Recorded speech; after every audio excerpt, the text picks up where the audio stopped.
It's the most secret military base on the planet. You wanted Area 51? There it is. But no one's ever been this close until now. This is the place to be at the right time. What is the government hiding inside? Is it secret weapons or extraterrestrial technology? We're taking it apart to figure out how it works. And what happens when people venture too far? We actually had to jump into the car to protect ourselves. Now, declassified information, inside accounts, revelations from former CIA pilots. I saw a flying saucer. And a groundbreaking look at the base with state-of-the-art equipment. We're getting images of Area 51 in high definition, the likes of which people have never seen before. This is case number 55101, Area 51 revealed. It's huge.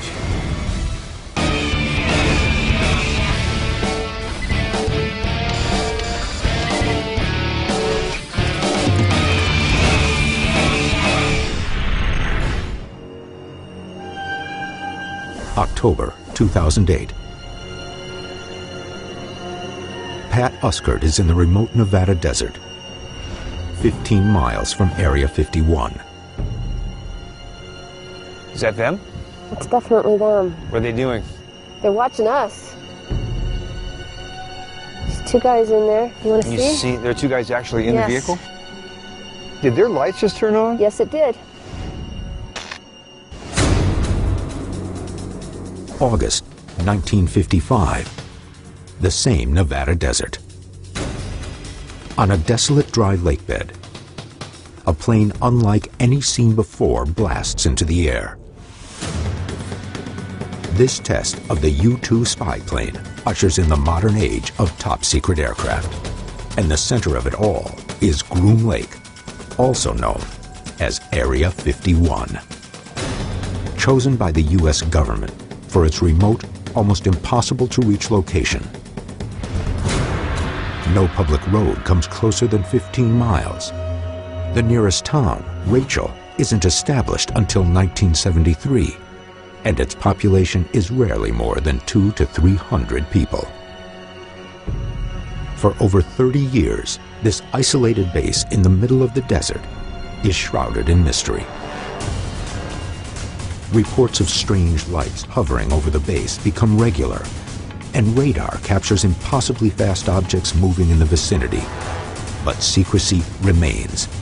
Then, in 1989, everything changes.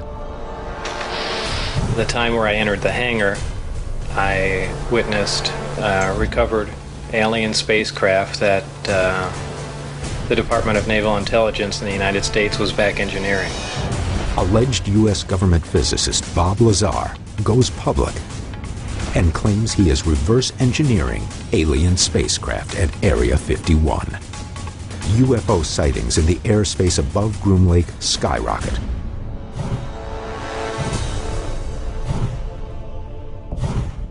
But the base remains closed off. An outer perimeter of at least 15 miles prevents anyone from seeing the installation. People who try to cross the perimeter are chased off, face arrest, and are warned that deadly force for trespassers is authorized. But now, using new high-definition cameras, there may be a way in. We're only a few miles away from the beating heart central of Area 51. It's almost a nation unto itself, with its own staff, personnel, its own resources. Programs are actually ongoing today with new vehicles that we don't even know about yet. Today, the U.S. government has not officially acknowledged the existence of a base called Area 51, let alone admitted to extraterrestrial experimentation. The investigation now comes to the remote desert of Nevada for answers. Dr. Ted Ackworth will explore the official military history of the base. There has been a progression of the most advanced, the most clandestine vehicles developed here over the last 40 years. Bill Burns will look into the allegations of reverse engineering. The more we get into this story, the bigger and the deeper it gets. And Pat Uskert will attempt to see the base itself. Here's a chance to have a look into one of the most secret places in the world.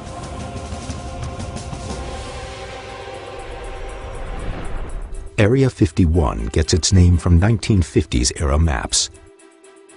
They show the Nevada test site complex divided into a grid with a different number assigned for each separate quadrant. The land around Groom Lake just happens to be assigned the number 51. With little to no important details from these historical records, only a select number of people have gotten closer to the truth about what's happening inside. I'm about to meet with Peter Merlin. He's an aeronautical historian and something of an expert on Area 51. Peter Merlin is a member of the Nevada Test Site Historical Foundation. He has interviewed dozens of Area 51 employees and has studied some of the top secret base's declassified documents and formerly illegal satellite images. Now, the base was first opened around 1955, is that right? It was established in 1955 by the Central Intelligence Agency. The U-2 spy plane was highly classified, and they needed a place to test it outside of the public eye. Engineers initially choose Groom Lake, an enormous dry lakebed, because of the possibility for a 20,000-foot natural runway. But when it becomes apparent the U-2 would be vulnerable to Soviet missile attack, the U.S. military begins ramping up other secret projects. Well, the base at Groom Lake just wasn't ready for that. Didn't have the facilities, the infrastructure, or the runway. So they built it up, and that's how it became a full-scale Air Force base that we know today. By the 1960s, the base becomes ground zero for the development and testing of many top-secret military aircraft. The RB-69A, the F-117, and the B-2. What do you think they're working on in Area 51 now? We're going to probably see a lot more testing of unmanned vehicles now because there's been a big push in the Air Force in that direction. But seeing a test in this highly restricted area is almost unheard of. Yet this is precisely what Pat is about to attempt.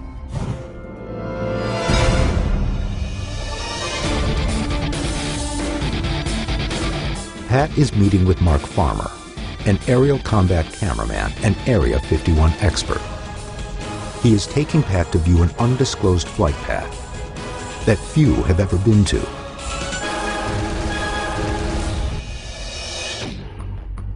We're about 20 miles to the north of Area 51. This whole place is contaminated with plutonium. They had done a weapons dispersal test where they blew up a nuclear weapon. So are we in a plutonium-enriched area right now? There's plutonium around. Okay, great. According to Farmer, many years have passed since the last weapons test. But this area has become a prime location for something else: observing flight tests. I hear something right now. Sounds like we got something coming in. In the distance, an F-15 moves through the skies over Area 51. Not long after, it's joined by another.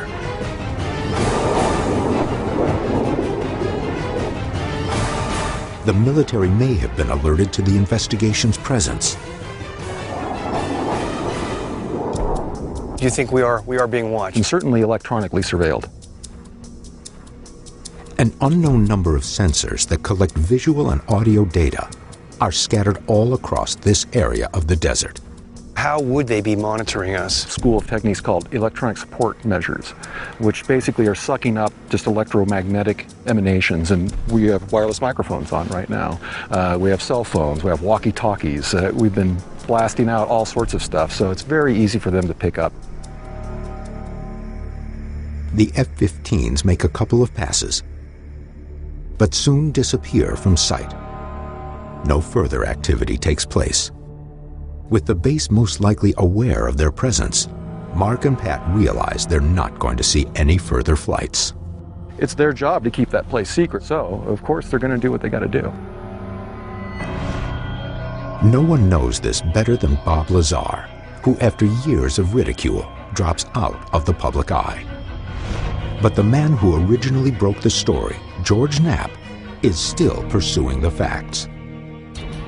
Knapp currently works for KLAS-TV, the CBS affiliate in Las Vegas, Nevada.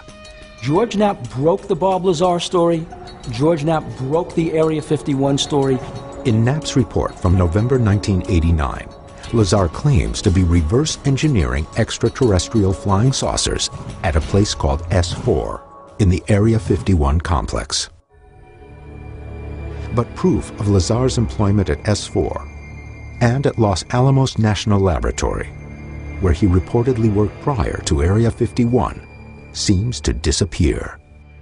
He claims his identity is being erased, and many dismiss him as a fraud.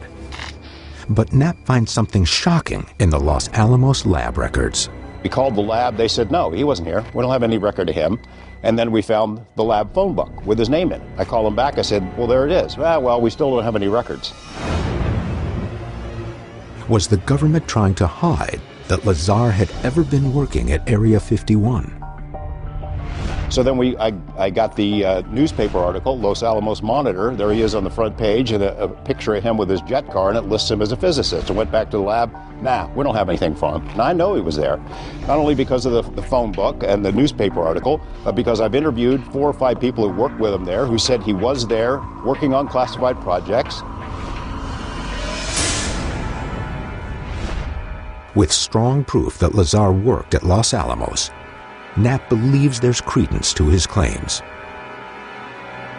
But one of the most bizarre is yet to come. Lazar also divulged to Knapp that while working at Area 51, he came into contact with a powerful alien energy source he called Element 115. He speculated that it came from some other planet or some other solar system, and we're taking it apart to figure out how it works.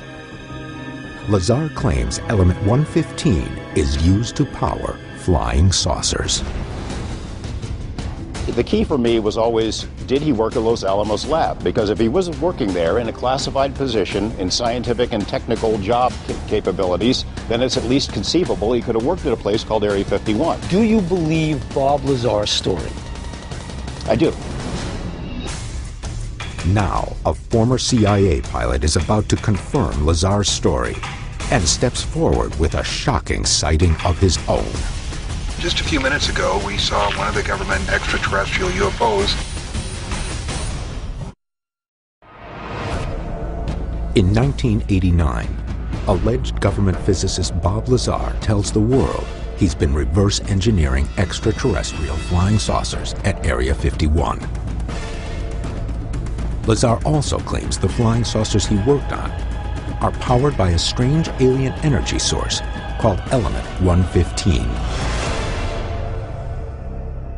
But the secrecy surrounding the base keeps anyone from verifying these claims. Stories of elite security forces keeping the curious away begin to surface. And Pat is about to see just how intimidating these defenses really are. I'm about to meet with author Susan Wright, who wrote a book about Area 51. Now, she had a very scary experience just outside the perimeter of Area 51. Pat and Susan are driving 125 miles north from Las Vegas. They're now at the intersection of Highway 375 and a dirt road that leads directly into the base at Groom Lake. So what road are we on? This is the Groom Lake Road, and this actually goes to the front entrance of Area 51. The last time Susan was at the perimeter was in 1997. It was an experience she won't soon forget. The military really controls this area, and they try to be very intimidating to scare people away. So what did you experience? Well, when we went down this road, we went all the way to the border of Area 51, and we saw the camo dudes.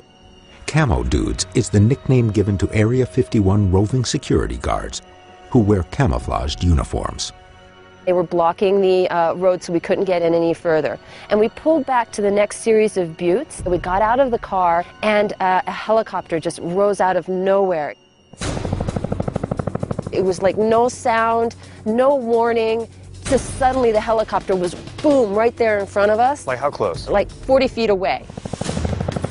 We actually had to jump into the car to protect ourselves. It's very frightening, it's very intimidating, and obviously that's what they meant to do. They wanted to scare us away from the area. Why would a military base be engaging in scare tactics towards curious civilians? The answer could lie in what they're testing. As Susan and Pat continue driving toward Area 51, Bill is uncovering new information about the purported function of Element 115 from a man who Bob Lazar confided in. His name is John Lear. John's father invented the Learjet. John himself is an accomplished pilot. He worked for the CIA, had a very high security clearance. Lear retired with more than 19,000 hours of flight time. He holds the most FAA airman certificates ever earned by a single pilot. But his entire life changed when he developed a close personal friendship with Bob Lazar back in the late 1980s. According to Lear, Lazar used to take him on late-night excursions to the outskirts of Area 51 to watch flying saucer tests. You saw a flying saucer at Area 51. No doubt about it. I saw a flying saucer. It was radiating yellow and gold. Bob Lazar told me when it was going to be there, and it was there.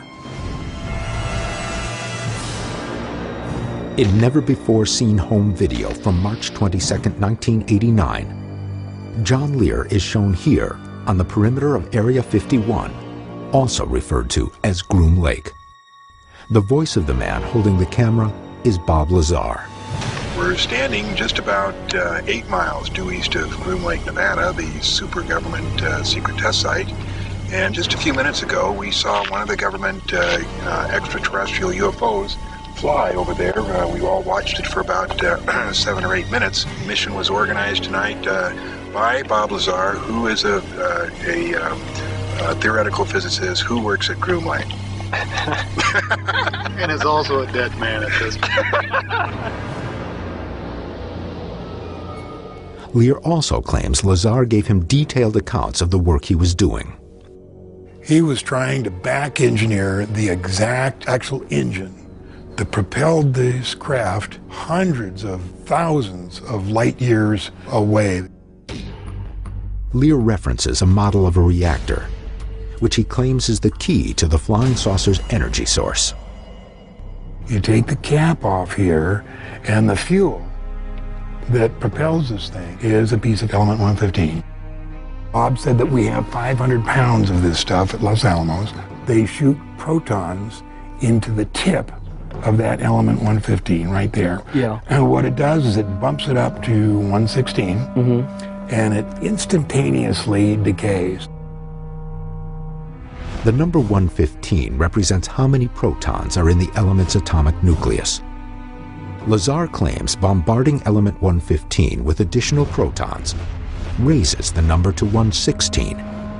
But the new creation is unstable and quickly breaks apart, releasing enormous amounts of energy. The entire process, according to Lazar, enables flying saucers to break conventional laws of gravity and travel at incredible speeds.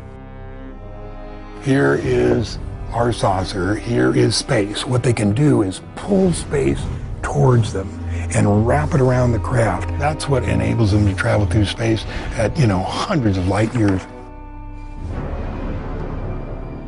While most scientists dispute Lazar's claims about the physics of element 115, John Lear and Bob Lazar contend that it's only beginning to be understood. For anybody who thinks that flying saucers are a myth, a delusion, a hoax, John confirmed everything. John was deeper inside than anybody has ever been, except for Bob Lazar. The activities inside Area 51 may be out of view, but at the perimeter, the operation is all too public. Pat and Susan are now at the northeast corner of the restricted area when they notice they are not alone. There you go, right there. Camo dudes on that hill.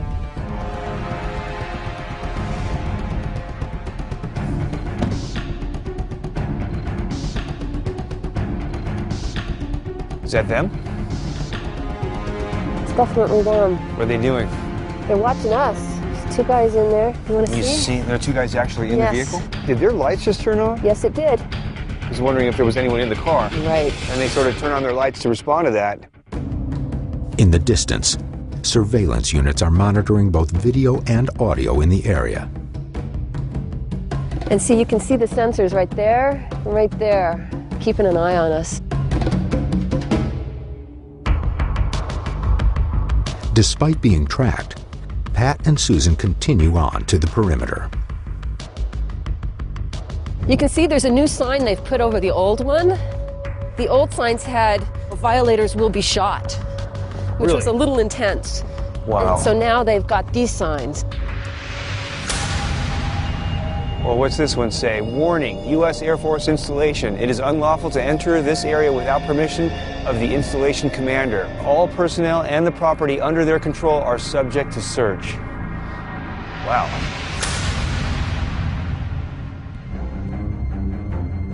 As Pat and Susan begin walking along the orange posts outlining the border, security always maintains a constant line of sight. Well, they reposition themselves so they can see better exactly what we're doing. They want to see where we're going to go and what exactly we're going to do. They're watching us right now. Yeah, they probably have binoculars trained on us right now. I'd like to get out of here. Okay. Can we go? We can go.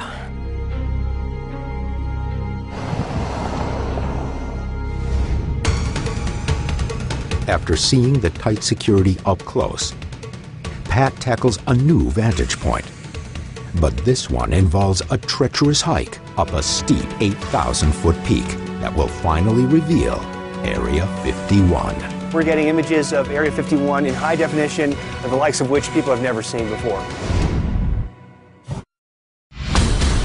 For years, the secrets of Area 51 have mystified UFO and military researchers alike. On common satellite images, the details aren't clear. There are several runways, numerous large buildings, and several other nondescript structures. These images don't capture the base fully operational.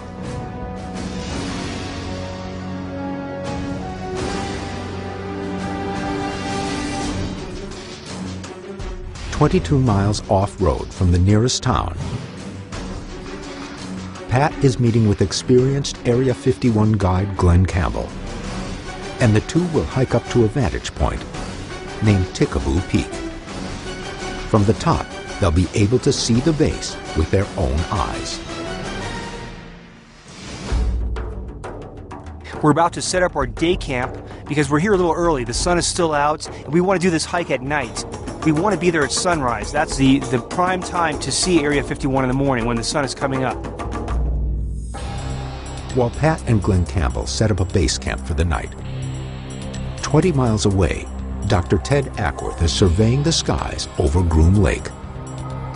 Midway between the Nevada towns of Rachel and Alamo sits a stretch of road where UFOs are frequently reported in the airspace above Area 51. These actual images from over the clandestine base were captured here by amateur videographers. To put this to the test, we've actually contracted with a surveillance company out of Las Vegas, Southwest Surveillance. They're bringing in 3 high-resolution video cameras, which we will orient towards Area 51 and see if we capture anything on tape. The 3 cameras are set up 100 feet apart and will continuously record a panoramic portion of the skies above Area 51 for the next 3 days. If there's any strange aerial activity over the base, day or night, these cameras will capture it. As nightfall comes, Pat and Glenn Campbell are preparing for the long hike to the top of Tikaboo Peak. Tikaboo Peak is 26 miles away from Area 51 and is the only current location to legally view the base. We had to come across 22 miles of dirt road to get here. We have to hike this very difficult hike up to the top of the peak. So it's not something that people are going to do every day.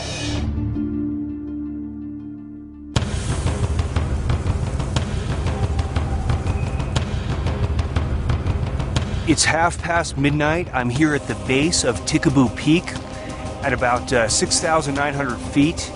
The air is very dry, and I'm already feeling the altitude a little bit. Though the hike is only a mile in distance, it requires a 1,000-foot ascent over steep and treacherous terrain. Pat and Glenn must often crawl on their hands and knees through scree, a combination of loose rock and dirt. We've been hiking for a while now. The incline is steep at a certain point, so this is not easy. For those who are attempting this, you have to be an experienced climber. This is not for beginners. You could easily fall to your death here.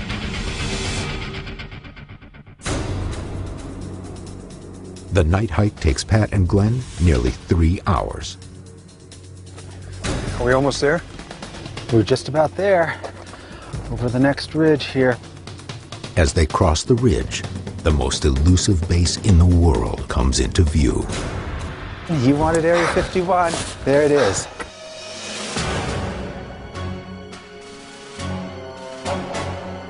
Oh my gosh. It's huge.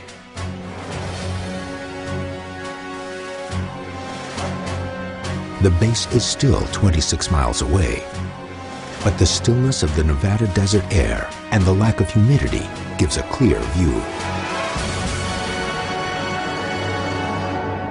As the sun comes up, we'll begin to see more detail, but each of those lights generally corresponds to a hangar. It's a pretty spread out area. The base itself is several miles long. Now, what exactly is 7 miles long? The lights we're looking at there, or well, it all depends upon how you measure it. The actual block of land that we know of as Area 51 is about 10 miles by 6 miles. So that block isn't terribly big, but it's surrounded by all this buffer of military land. So it's really a vast area. This whole military complex is about the size of the state of Connecticut and the state of Rhode Island combined. So it's huge. As the sun begins to rise, these close-up, high-definition views of the most secret base in U.S. history are a television first.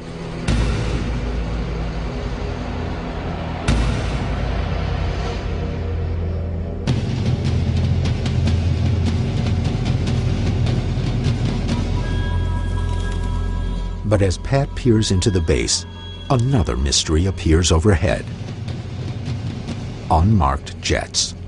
These flights are rumored to transport workers into Area 51, and their jobs at Area 51 are unknown. I see a plane coming in. Does it have that red stripe down the side? It looks like it. White with a red stripe down the windows. That's the one. It's bringing the workers in. The workers all come up from Las Vegas and fly on those 737 jets. It's like a scheduled airline. They come in on a regular basis. This early in the morning, they're going to be coming in every half hour.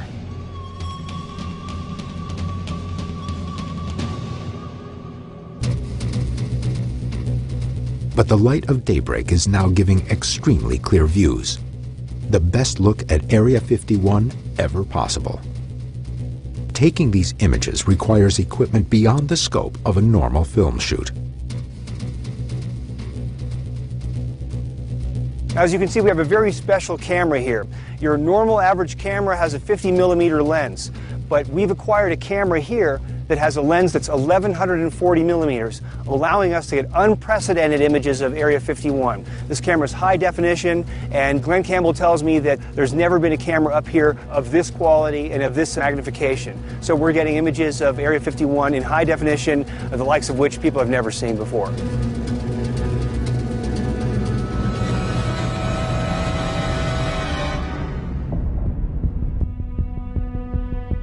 The camera reveals a giant runway and a string of buildings that make up the bulk of Area 51. These inconspicuously positioned hangars, offices, and airstrips in the middle of the Nevada desert are an enigma. But the biggest mystery of all is this giant hangar, which has only recently been constructed. I've run out of adjectives. I can say amazing, fantastic, incredible, but they all don't seem to encapsulate the experience. I mean, for someone investigating UFOs, this is the place to be at the right time.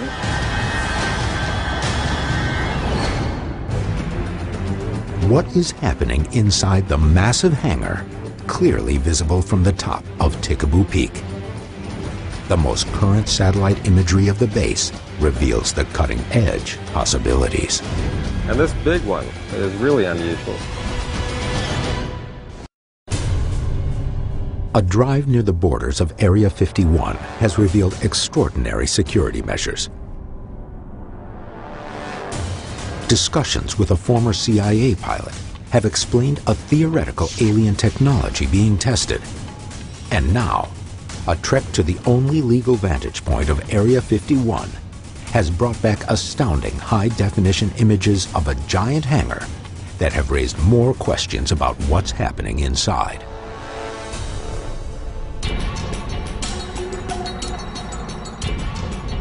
Ted turns to the most current satellite imagery of the base with aeronautical historian Peter Merlin. This is the most recent picture we have taken by a satellite of Area 51. It looks like a really high quality photo. Today, Area 51 consists of 24 hangars, 4 runways, numerous dormitories, a radar tower, and even an explosion-proof building. But it didn't start out this expansive. This is how it looked in the 1950s, when it was called Watertown Airstrip. It was just a simple 5,000-foot asphalt runway, several little hangars, a couple warehouses, some trailers for people to live in. Pretty Spartan conditions. The base keeps this modest profile for the next 25 years.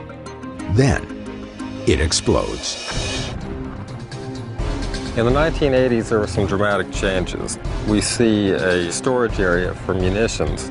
The runway has been extended 5,000 feet. They added a new taxiway. These changes during the 80s happened just before Bob Lazar goes public, claiming the government is testing top-secret aircraft based on alien technology. And now, the most recent satellite images are confirming what Pat saw at the top of Tikaboo Peak. There are some new hangars down on the south end, and you kind of wonder why they needed a new hangar, because they already had 23 hangars just about. I mean, these others must not be sitting empty. And this big one is really unusual. What would require a hangar this large? Previous investigations have seen alleged UFOs of many shapes and sizes, but only one type fits this description. The sightings of giant triangles. In 1997 in Phoenix, Arizona. I saw a large delta-shaped dark object. In 2004 in Tinley Park, Illinois. I got it on tape! I got it! And as recently as 2008 in Wales in the United Kingdom. I looked straight into the sky and I saw these strange triangular formations. A possible military explanation. The stealth blimp has been raised, but the government denies its existence, and many experts ask how it could be hidden from the public. Disinformation, misinformation program, that's how we keep things secret. They may never be revealed. But the investigation may have just found its answer inside Area 51. Is this hangar proof of an emerging top-secret technology responsible for UFO sightings over the past decade?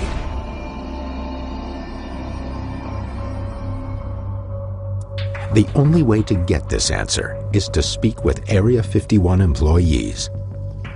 As Glenn Campbell pointed out at the top of Tikaboo Peak, most Area 51 employees are transported to the base in white unmarked airplanes, bearing a red stripe down the side.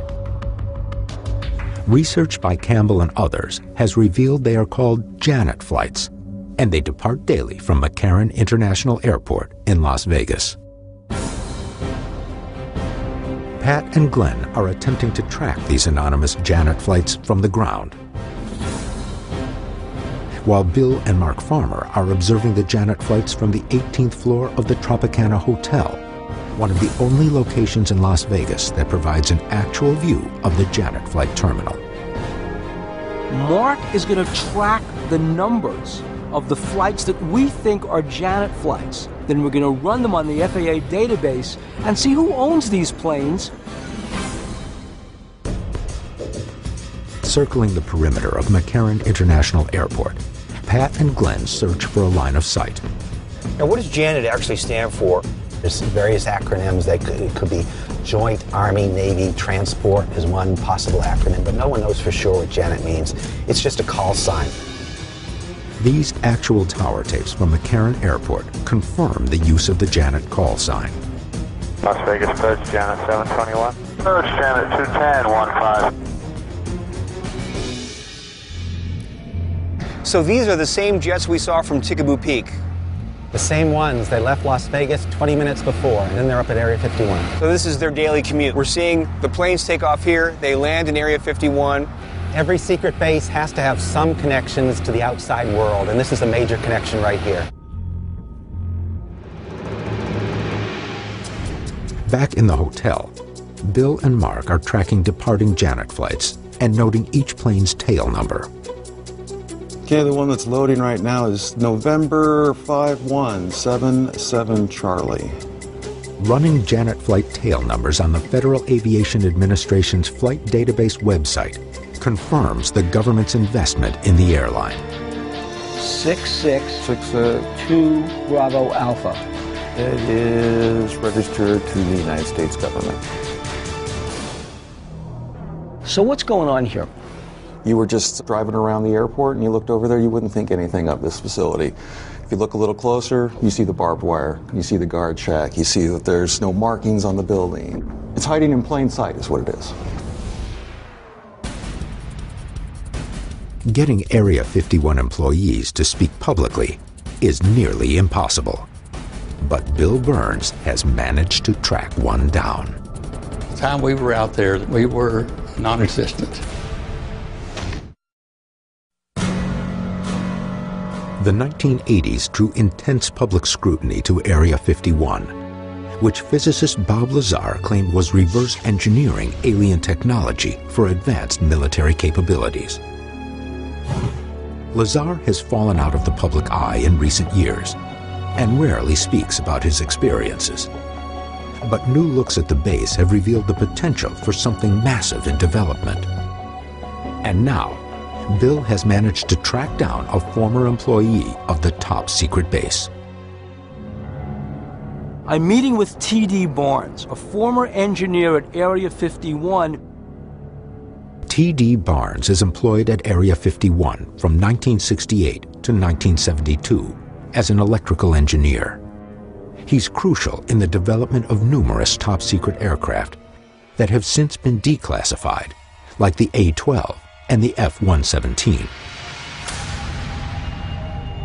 According to him, the true identity of each and every Area 51 engineer is kept secret while working at the base. We did have pseudo names, had code names, so the time we were out there, there's no really record. We were non-existent. Barnes's description may help validate the claims of Bob Lazar, who was never able to produce any form of proof he was ever employed at Area 51. And according to Barnes, security was so tight, individual engineers weren't allowed access to projects other than their own. There were times when something would be going on outdoors that none of us needed to see. And we would go to the mess hall and they'd pull blackout curtains and we'd sit there for 3 hours. If any strange technology was being tested, if you weren't a part of the program, you didn't see it. What do you know about UFOs and reverse engineering taking place? None of us ever knew of any of that going on. I'm not saying it didn't happen. So it might have been feasible for some kind of reverse engineering project to be going on there, is that of course you wouldn't know about. Wouldn't know about it. And you know, anything like that would be possible. The possibility exists that they could have been flying some extraterrestrial spacecraft over the base. Everybody's huddled in the mess hall. All the shades were drawn. You'd never see it. That's how compartmentalized and secret life was at Area 51. But are Lazar's claims of UFO test flights true? On the outskirts of Area 51, the 3 high-resolution surveillance cameras Ted set up are capturing some unexplained aerial phenomenon. The cameras were recording continuously for 3 days. And now, Ted and image analyst Terrence Masson are taking a closer look at the footage. On the first night, at 10:39 p.m., this strange light is seen appearing in the middle of the night sky over Area 51 and descending quickly behind the mountains. For it to be that bright, I don't think it's lighting. I think it's got to be some sort of propulsion system or jet. Can we overlay the daylight shot that has the terrain and the mountains with the nighttime shot? Terrence combines the 2 images and is surprised by what he finds. We can crossfade between the 2 of these, and we can see that as this thing approaches the horizon, just before it blinks out, it's actually a good bit above the horizon line, above the mountain line. So it's not getting cut off exactly as it falls behind the ridge line.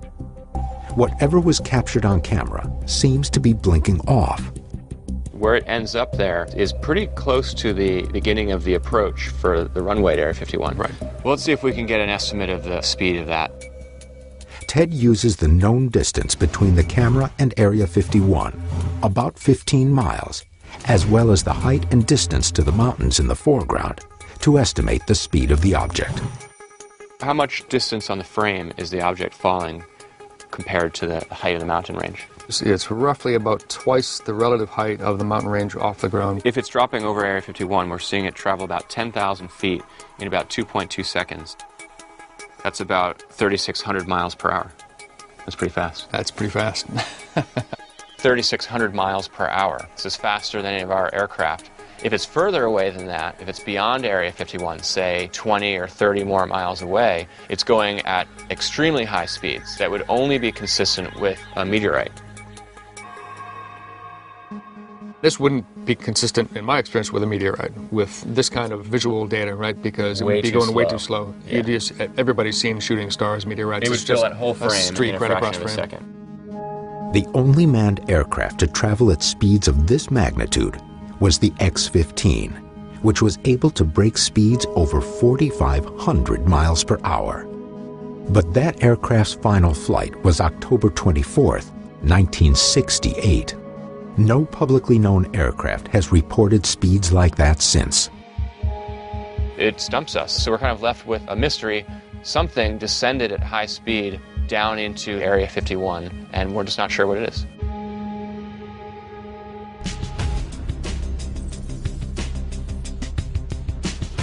We've driven around this place, we've tried to look inside. What we have here is ultimate secrecy. Area 51 is fact, it's not fiction. It's been here since 1955. While the facility itself has never been secret, what happens in the facility has always been extremely top secret. After everything else is eliminated, what is the big secret of Area 51? Are the saucers still out there in those mountains? What are they hiding? What's there? The closest looks at Area 51 prove that the base is still active. And with massive hangars, impossibly fast objects, and recent sightings of large triangles all across the globe, Area 51 may be the source of a worldwide UFO phenomenon.